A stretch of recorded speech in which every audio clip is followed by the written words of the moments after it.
we are on the next video, and we are, I think, like on the second part of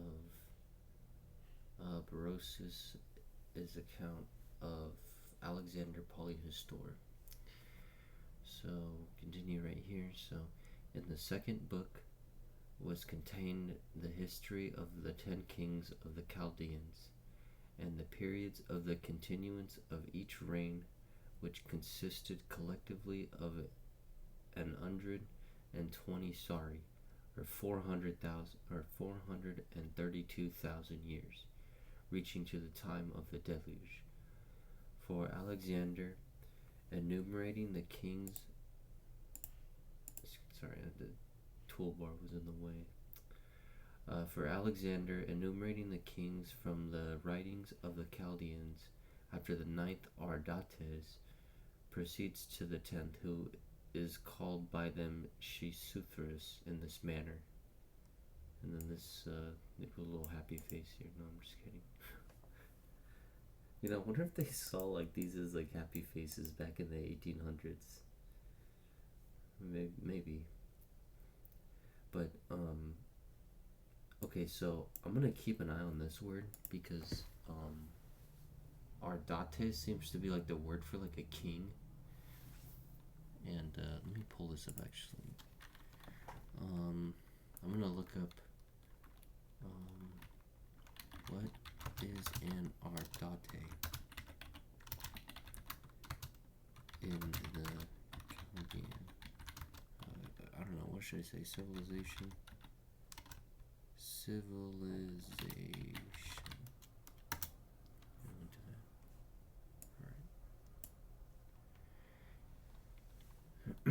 Generally refers to a young woman of marriageable age, often associated specifically an adolescent girl. Okay. Huh? Wait, that doesn't have to do with king. That's interesting. That might be like a misfire on Gemini's behalf.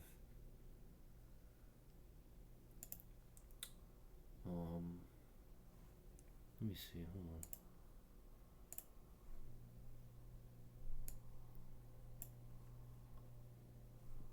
I don't know, that's kind of weird. Let me see. It's just, no, it is a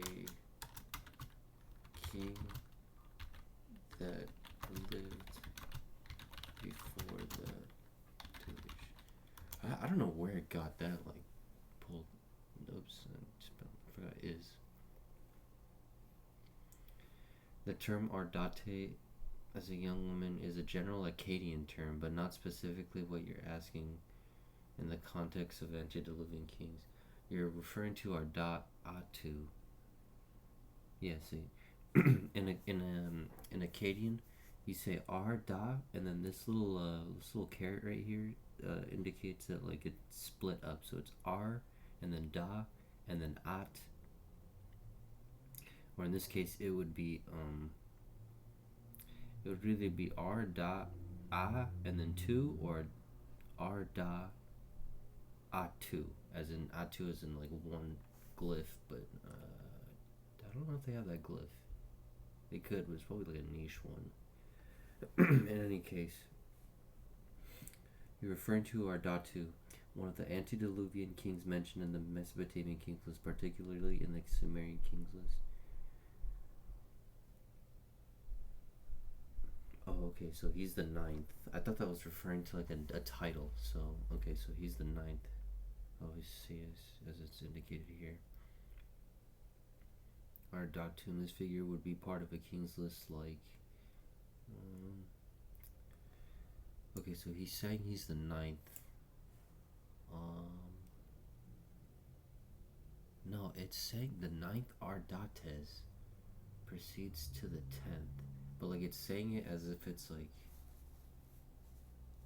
there's 10 Ardates, but like I don't know, that's the word of the 10 kings of the Chaldeans. Like I'm trying to see if like I can find that word anywhere else. I haven't seen it in any of my translations.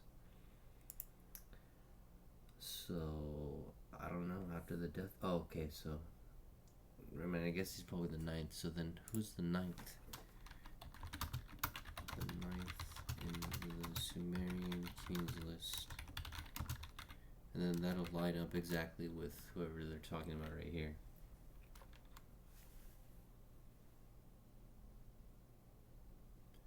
Anuntara Ana. The post-flood section, which is the focus after the mythical antelope, and specifically within the first dynasty of Uri, the ninth king. No, come on. Where is it? For the first dynasty, Anumatara Ana is placed in that ninth position, and then. Okay, so.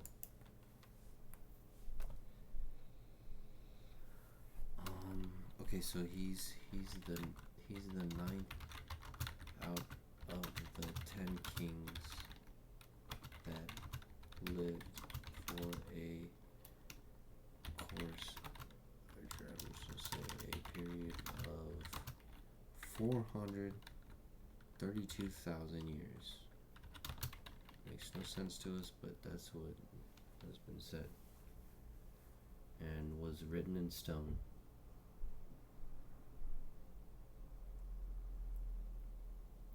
Dang, Gemini's like scrambling today.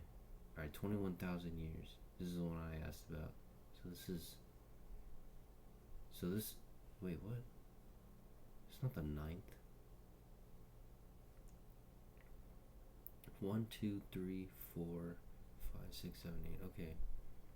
You mentioned 10 kings, and some versions of the list, particularly those derived from later Babylonian historian Berosus, do indeed include 10 antediluvial kings with a slightly different set of names. That's summed to exactly 430 years, which is a significant number. Referring to 10 kings is presented by Berosus. The ninth king is Amempsinos. That can't be right. That sounds Egyptian. What the heck is going on here, yo? That doesn't sound like neither Sumerian. What the heck? Or whatever. I don't know what's going on here. I don't know how they mess that up. What's going on here? It's like confused. I'm gonna try to maybe use another like AI, or like try to look this up later, because I don't know, something's like off with that. I gotta look that up again. I have the list in my folder. Let me check my folder real quick, because I have the 10 kings in my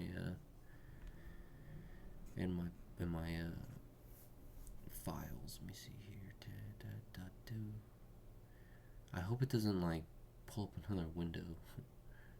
I mean, you guys will be able to see it if it does, but I'd rather have it just open up right here on this side. I'm like looking for it right now. No, not that one. Dude, I have so many books that I want to look at. I just don't have the time to open all of them, look at all of them. Darn it. I don't know where I put the kings list, yo. I'm like looking for it right now. Oh, here we go. Portion of the Sumerian. Oh, look, it popped up right here on this side. Okay. 1, 2, 3, 4, 5, 6, 7, 8. Yeah, here. See, 8, and then 9, and then 10. But this is, I think, from like it might be from like a different kingdom. Like they moved the kings around for some reason. I don't really know why, but so the 10th one is supposed to be Noah. So 14,000 years ago. Yeah, I mean, and he was ruling for that long, I guess, for about 1,000 years, and then this guy and then these guys. But there's still all these guys that still live for like a whole long time.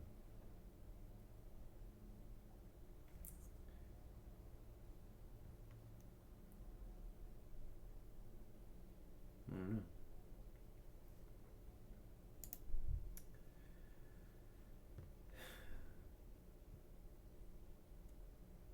I mean, The list, I mean, these lists have like, you know, a whole list of like 432,000 years, but it's interesting to know that like there's one that has 8 and then one has 10. But it's like, you know, the just like the whole matter of them being like for 432,000 years is actually insane. So our dates, so this would have lined up with, let me open this up one more time. Juicer, so this would have been Juicer. So let me tell Gemma this would have been Juicer. So based on my list, it would have been Juicer.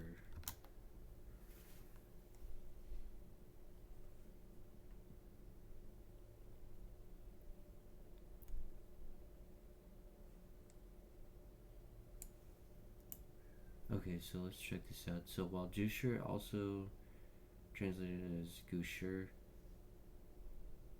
he is generally listed as the first king of the first dynasty of Kish, which is the first dynasty after the Great Flood. He is not one of the 10 antediluvian kings who reigned for the astonishingly long periods after the deluge. Okay, yeah, he didn't actually. Holy crap, there's like a huge gap between them. Alright, well, yeah, that's fair. You got the list kind of wrong, but it seems like this. Okay, so let's go back over here. 8 kings. Cause something did actually line up with this. Let's take a look here. Where are we? So, however, if we are counting from the beginning of the post-flood section, which is often the focus after the mythological or mythical antediluvian kings, and specifically within the first dynasty of Uruk, the ninth king is typically listed as Innuntara Anna. Yeah, okay, so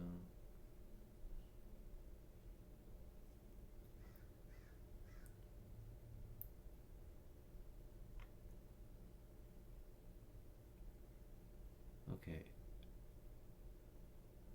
So is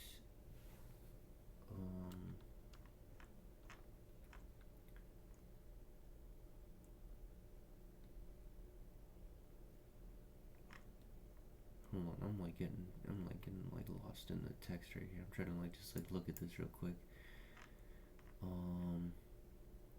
Okay. Ennuntara Anna. So Ennuntar. There's nothing like that. Antara, oh yeah. Huh. But this is way down over here. Antara Anna? I mean, that's gotta be the same person, no? Could be wrong, but yeah. The Tara Anna seems to be like so first dynasty of Ardate? No, I don't know. Okay, so let me check this out real quick. So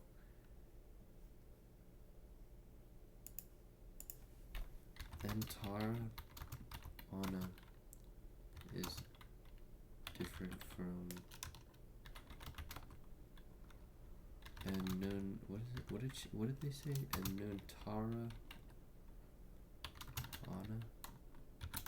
Let me just ask that real quick, and then we'll move on. 2 different kings in the Sumerian kings list, and Annuntara Anna is the first dynasty of Uruk. Oh, okay. It's the 9th king of this post-flood dynasty. Oh, okay. I'm getting confused with the first dynasty of Kish and the first dynasty of Uruk, thinking they're the same. But they like all separated. And it's all like... Okay, so yeah, we gotta keep track of like Kish and Uruk. So what are they saying? But what would they be referring to? I mean, they gotta be referring to,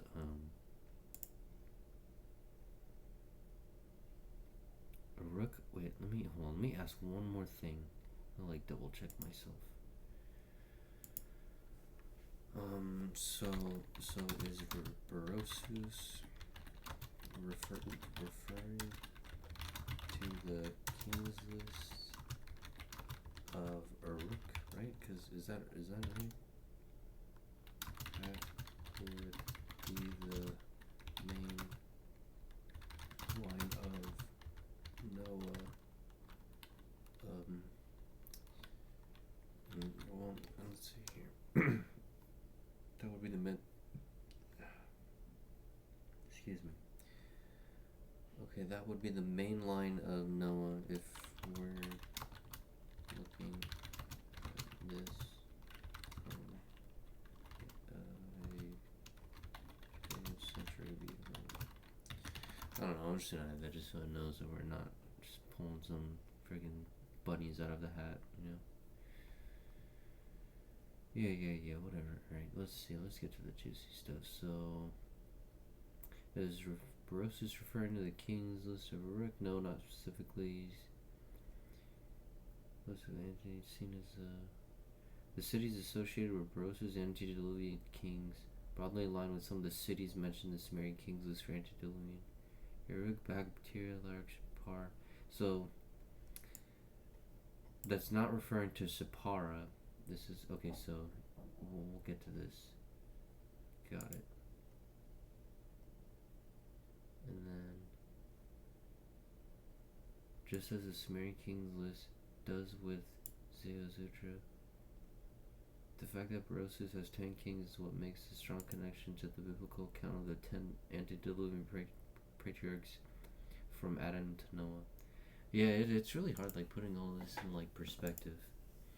And, like, seeing how these, like, kings, like, really lined up and, like, who's actually who. And, like they don't explain, especially when it comes to, like, some of the Babylonian texts where they talk about, like, the Ijiji and then, like, the Apkallu, like, are these, like, the same people, like, that, like, right, like, the A word, you know, those people that came from the sky, right? They came down, they brought the Ijiji, right? Like, are these people, like, the same people that, like, are these antediluvian kings? Because, I mean, it's the only thing that seems to make sense. I mean, it's just, they don't really, like, you know, emphasize or use the same names. The names always get, like, kind of changed around a lot. And then they get changed around a lot, like, and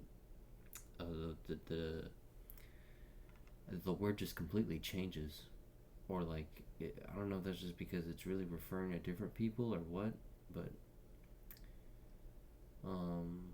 okay, yeah, sorry to go off on such a long tangent. Let's get back to our reading. So, after the death of Ardates, his son Seshuthers reigned 18 Sari. In his time happened a great deluge, the history of which is thus described. The deity Cronus appeared to him in a vision and warned him that upon the 15th day of the month Diceus there would be a flood by which mankind would be destroyed. So, yeah, this is like, yeah, see, this is where, like, stuff really gets lost and stuff, because you think, like, you know, if you're looking at this from, like, the Sumerian, Akkadian perspective, or, like, the modern translations that we have today, right, you'd see Cronus as, like, or, well, the vision that I guess Noah would have had, right, would have came from one of the, like, the Elohim, right? So we would have thought it would have came from, like Enki or Enlil, because I think Yahweh only comes around during, like, the Exodus and, like, later on during the time, or Jehovah or whoever. Okay, that's, like, something to differentiate the New Testament, or not the New Testament, but, like, King James versions and, like, more modern editions only have it as just, like, the Lord or God. It doesn't have the actual, like, you know, well, in any case, the Cronus is one of the olden gods, and I'm assuming these, like, Elohim were, like, really, like, one of the olden gods and stuff and whatnot. And so what's being said here is, like, you know, whoever it was, it's one of these olden gods told Noah, you know, it had to have been, because Noah's like way before like any of the Moses stuff, and like this whole post flood, like even way after Abraham and like all his descendants, or like Solomon as well. Like it's just a whole long time period that just happens. If you're looking from like a Judeo-centric kind of perspective on all of this, which it really does help kind of put things into perspective over here in the Middle East, because I mean, let's be honest, a lot of the like Judeo-Christian stuff comes from these lands and these more ancient texts and stuff like that. So no, there really is a basis to use when you're using like that perspective from here. Like if you come from like a Chinese like heritage and cultural background, trying to grasp this is like just as hard as like Westerner trying to understand Chinese mythology and chronology. It's like using the framework as like a basis, but the framework is literally the framework's literally just like a modern rendition of the this old stuff that we're looking at right now. Anyways, continuing. So now we've differentiated. One of the olden gods had a vision to Noah, told him there's gonna be a flood, right? Hence, he therefore enjoined him to write a history of the beginning, procedure, and conclusion of all things, and to bury it in the city of the sun at Sippara. Okay, so I think this is Shipar. What is it? Shipar.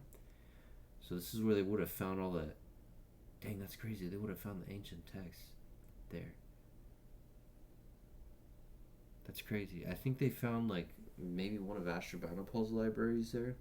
I have to double check because I have a book that has it. I think there was 2 libraries that they found.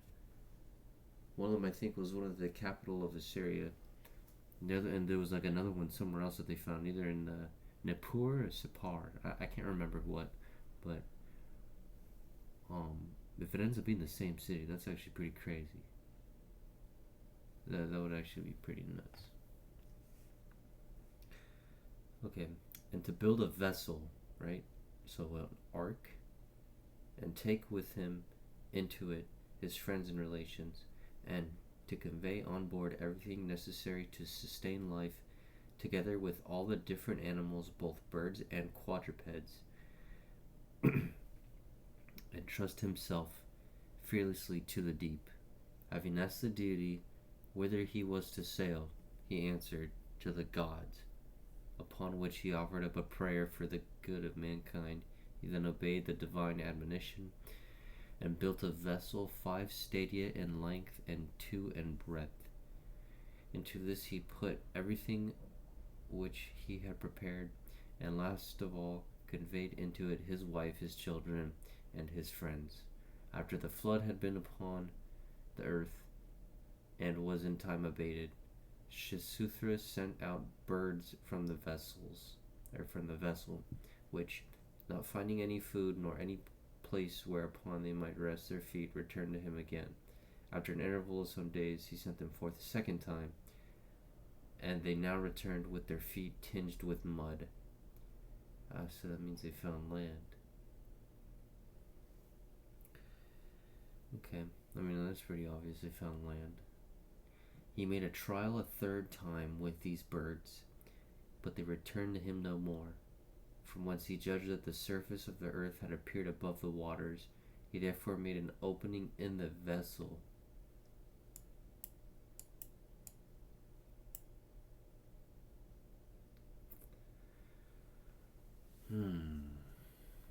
He made an opening in the vessel as if there's no it's not like a traditional boat that we're told. This is a cat it's a sealed vessel. I mean, that's the way they're explaining it. If they're explaining it this way, then that means that it got passed to them the same way, is it not? I mean, they were thinking it wasn't a boat, but today we think it's a boat, right? Today we imagine it like a giant ship, a giant wooden ship, right? But here it's saying that they made an opening in the vessel. So it means this thing's like a sealed ship. So it's like they're enclosed in it. and they gotta like stay in it and keep it sealed because I don't know. I guess there's a lot of rain. There's a lot of the water movement was probably so bad that it had to be like a literally sealed vessel because these waves would have collapsed over the vessel easily. Like if it was a ship, the water would have gotten so easily. I mean, they're in like a super capsule or something like that. Like I don't know. That's crazy. They made an opening in the vessel though. That's an interesting thing. So I guess there was a place for them to send out the birds. It's kind of a sent out birds from the vessel, which not finding any food. I mean, I don't know. I don't know what to think of it. I guess I don't really know. Where were we? He therefore made an opening, and upon looking out, found it stranded outside some. And upon looking out, found that it was stranded upon the side of some mountain, upon which he immediately quitted it with his wife, his daughter, and the pilot. Suthras, what the? And the pilot? Oh, I guess maybe one of his friends is the pilot. Huh, interesting. I mean, these details are really interesting, dude. I mean, I don't really know what you guys think, but I mean, every single bit of detail in here is like, interesting to say the least. And I hope to see this type of detail in the stuff that I read later on down the line. I'm trying to get there faster, but I got so much other stuff I'm looking at. Can only go so fast, I guess. Shasuthras then paid his adoration to the earth, and having constructed an altar, offered sacrifices to the god, and with those who had come out of the vessel with him, offered sacrifices to the gods, and with those who had come out of the vessel with him, disappeared.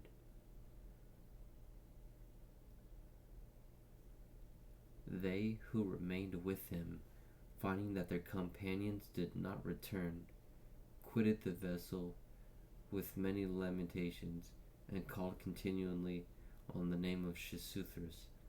Him they saw no more, but they could distinguish his voice in the air, and could hear him admonish them to pay due regard to religion, and likewise inform them that it was upon account of his piety that he was translated to live with the gods, that his wife and daughter and the pilot had obtained the same honor. To this he added that they should return to Babylonia, and, as it was ordained, search for the writings at Sippara, which they were to make known to all mankind. Moreover, that the place wherein they were was the land of Armenia. The rest, having heard these words, offered sacrifices to the gods, and taking a circuit, they journeyed towards Babylonia. Huh.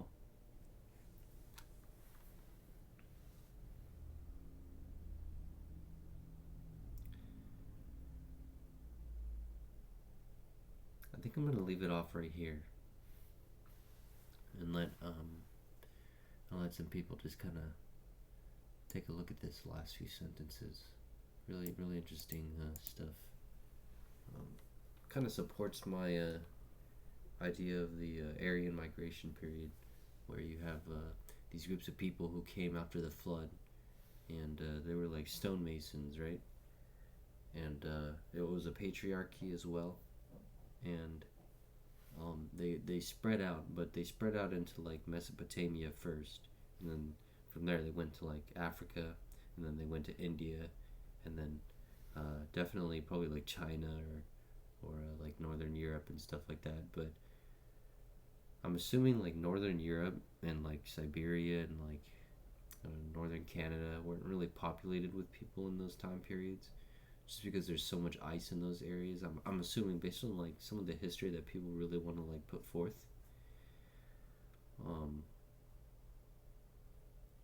I think most people were like on the equator, especially like after the flood. A lot of people like really could only be on the equator. I'm not really sure if that's because like all the water was probably like the worst in the northern hemisphere. It could have been the southern hemisphere too, but um, there's not much land in the excuse me, southern hemisphere, and then most of the kind of ancient history we have is more along the equator, or in the Mediterranean, so to speak, in Central Asia as well, Mesoamerica as well too on the equator. So um, just putting all this stuff into perspective, right? You gotta like think about where people could have survived, what's the best history that we have that we can connect, and then just kind of like put everything together right there. But I think this all this stuff makes sense. I mean, honestly, I'd like to know what the vessel was, and if the vessel was like something made of stone, possibly, not just out of like wood. All the kinetic energy would have, all the kinetic energy would from the tides of the flood. There would have been like a massive water outletting, right? But would have destroyed wood. Maybe not stone, but like granite. But that's also something to think about. But this was a really interesting one, and I really want to continue more, but I don't want to make these videos too long. So we'll continue in another video.